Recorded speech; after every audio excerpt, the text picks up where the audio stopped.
السلام علیکم ورحمۃ اللہ وبرکاتہ۔ ایک عورت کا نہایت ہی عبرتناک واقعہ آپ حضرات کے سامنے پیش کرنے جا رہا ہوں، سماعت فرمائیے۔ علامہ ابن جوزی اپنی کتاب ذم الہویٰ میں لکھتے ہیں، ابن نجیح نے ایک بااعتماد دوست کا واقعہ بیان کیا کہ ایک رات میں نے خواب میں دیکھا میرے گھر کے قریب جو قبرستان ہے، اس قبرستان کے مردے اپنی اپنی قبروں سے نکلے ہیں اور ایک جگہ اکٹھے ہو رہے ہیں، حتیٰ کہ تمام اہل قبور ایک جگہ اکٹھے ہو گئے۔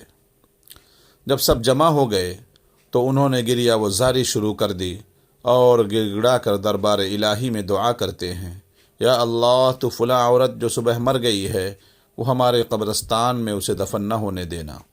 یہ گریہ و زاری سن کر میں نے ایک مردے سے پوچھا، ماجرا کیا ہے، تم کیوں یہ دعا کر رہے ہو؟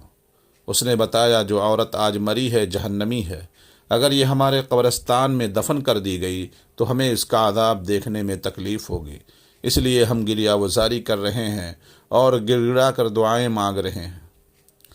یہ سن کر میں بیدار ہو گیا اور سخت متعجب ہوا۔ صبح ہوئی تو قبرستان کی طرف نکلا اور دیکھا کہ گور کن یعنی قبر کھودنے والے قبر کھود چکے ہیں۔ میں نے ان سے پوچھا، یہ کس کے لیے بنائی گئی ہے؟ انہوں نے بتایا، ایک مالدار تاجر کی بیوی فوت ہو گئی ہے، یہ اس کے لیے قبر کھودی گئی ہے۔ میں نے ان کو رات والا منظر بتا دیا۔ قبر کھودنے والوں نے واقعہ سن کر قبر بند کر دی۔ اب میں انتظار کرنے لگا کہ کیا ہوتا ہے۔ تھوڑی دیر گزری تو چند آدمی آئے اور گور کنوں سے پوچھا، قبر تیار ہو گئی؟ انہوں نے جواباً دیا، یہاں قبر نہیں بن سکتی کیونکہ نیچے کیچڑ ہے۔ وہ آدمی یہ سن کر دوسرے ڈیرے پر چلے گئے۔ چونکہ وہاں بھی خواب والی بات پہنچ چکی تھی، اس لیے انہوں نے بھی قبر کھودنے سے انکار کر دیا۔ پھر وہاں سے وہ آدمی کسی دوسرے قبرستان گئے اور وہاں قبر بنوائی۔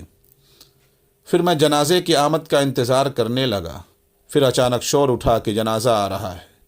میں بھی جنازے کے ساتھ ہو گیا۔ جنازے کے ساتھ ایک جم غفیر تھا۔ میں نے جنازے کے پیچھے ایک خوبرو نوجوان کو دیکھا۔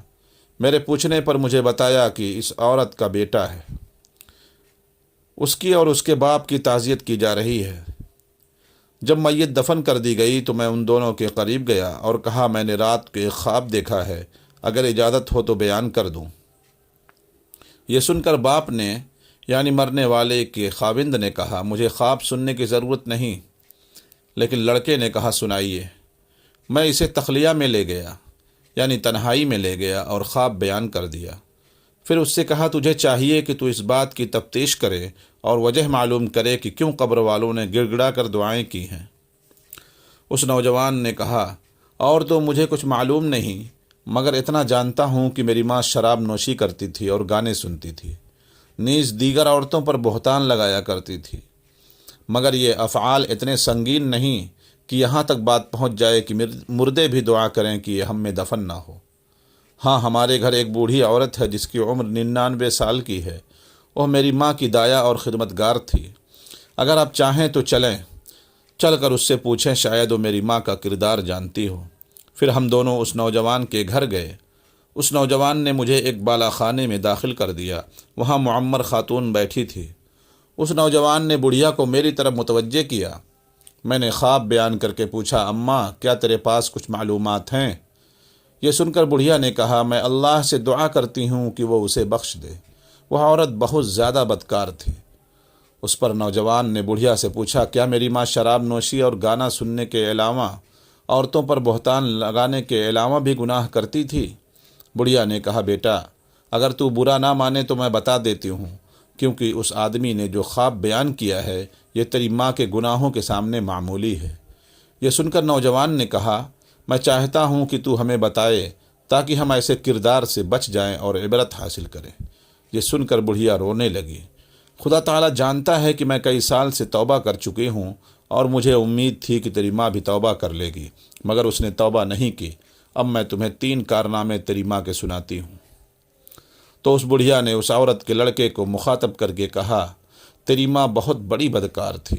ہر دن 1-2 نوجوان اس کے گھر آتے تھے جن سے وہ اپنی خواہش پوری کرتی تھی، اور تیرا باپ بازار میں کام کرتا تھا۔ پھر تو جب جوانی کو پہنچا تو نہایت وجیح نوجوان تھا، میں دیکھا کرتی تھی کہ تیری ماں تیری طرف شہوت کی نظر سے دیکھا کرتی تھی، حتیٰ کہ ایک دن تیری ماں نے مجھ سے کہہ دیا کہ میں اپنے بیٹے پر فریفتہ ہو گئی ہوں، لہذا کسی طریقے سے اس کو میری طرف راغب کر۔ میں نے سن کر تیری ماں سے کہا، بیٹی یہاں تک کیوں جاتی ہے؟ تیرے لیے اور بہت سارے نوجوان ہیں جن سے تو اپنی خواہش پوری کرا سکتی ہے، لہذا بیٹی تو اللہ سے ڈر اور اس ارادے سے باز آ۔ تو تیری ماں کہتی تھی، نہیں مجھے اس کے سوا صبر نہیں۔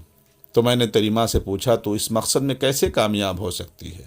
حالانکہ تیرا بیٹا ابھی نوعمر ہے، تو خواہ مخواہ بدنام ہو جائے گی، لہذا خدا کے لیے اس ارادے سے باز آ جا۔ تو تیری ماں نے مجھ سے کہا، اماں تو میری مدد کرے تو میں کامیاب ہو سکتی ہوں۔ میں نے پوچھا، کیا حیلہ کیا جائے؟ تو تیری ماں نے کہا، فلاں گلی کے مکان میں ایک عرضی نویس ہے، وہ رقعے یعنی خط لکھ کر مردوں کو عورتوں سے ملاپ کراتا ہے اور اجرت لیتا ہے، تو اس کو کہہ کہ وہ میرے بیٹے کو تحریر لکھے اور نام لیے بغیر کہ ایک دوشیزہ تجھ سے عشق کی حد تک محبت کرتی ہے، وہ تجھ سے فلاں جگہ فلاں وقت ملاپ چاہتی ہے۔ اس بوڑھی عورت نے کہا، میں نے ایسا ہی کیا، اور جب تجھے میں نے وہ خط دیا تو بھی فریفتہ ہو گیا اور تو نے لکھ دیا کہ مجھے منظور ہے، فلاں وقت میں آ جاؤں گا۔ تو میں نے تیری ماں کو وہ خط لا کر دے دیا۔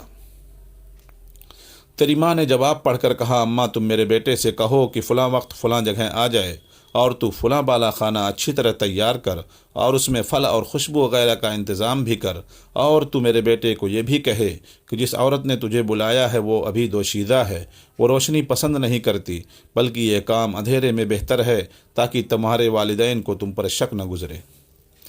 پھر میں تیرے پاس آئی تھی تو نے یہ بات مان لی اور رات کا وقت مقرر ہوا۔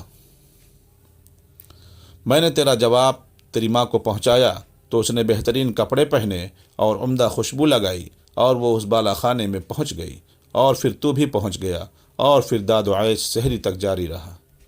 پھر تو وہیں سو گیا تو میں نے صبح کے وقت آ کر تجھے جگایا۔ پھر چند دنوں بعد تیری ماں نے مجھ سے کہا، اماں میں اپنے بیٹے سے حاملہ ہو گئی ہوں، اب میں کیا کروں؟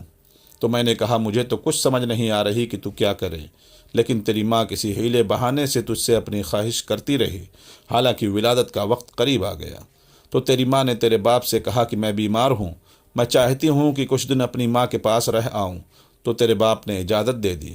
پھر میں اور تیری ماں تیری نانی کے گھر چلی گئیں، وہاں ایک کمرے میں رہائش رکھ لی، اور جب ولادت کا وقت آیا تو میں ایک دایا کو بلا کر لائی، تو تیری ماں کے یہاں ایک بچہ پیدا ہوا جو کہ تیری ماں نے مار دیا، اور پھر ہم نے وہ بچہ دفن کر دیا۔ کچھ دن گزرے کہ تیری ماں نے مجھ سے کہا، اب پھر میں اپنے بیٹے سے خواہش پورا کرنا چاہتی ہوں۔ تو میں نے کہا، بیٹی جو کچھ ہو چکا وہ تیرے لیے کافی نہیں؟ تو تیری ماں نے کہا، مجھے صبر نہیں، اور پھر اسی طرح یہ سلسلہ شروع ہو گیا۔ پھر جب وہ بڑھیا دوسرا واقعہ سنانے لگی تو اس عورت کے بیٹے نے یہ کہہ کر بات ختم کر دی، اماں بس کر، اتنا ہی کافی ہے، اللہ تعالیٰ میری ماں پر لعنت کرے اور ساتھ ساتھ تجھ پر بھی لعنت ہو۔ یہ کہہ کر وہ اٹھ کھڑا ہوا اور میں بھی اس کے ساتھ اٹھ کر آ گیا۔ کاش کہ وہ بڑھیا دوسرے دو واقعات بھی سنا دیتی۔ معزز ناظرین، اندازہ کیجئے کہ جب انسان کی شرم و حیا ختم ہو جائے تو وہ کس قدر پستی میں چلا جاتا ہے اور کیسی کیسی حرکتیں کر بیٹھتا ہے۔ ہمیں اس واقعہ سے سبق حاصل کرنا چاہیے اور اللہ تعالیٰ سے پناہ مانگنا چاہیے۔ اللہ تعالیٰ ہماری حفاظت فرمائے، آمین یا رب العالمین۔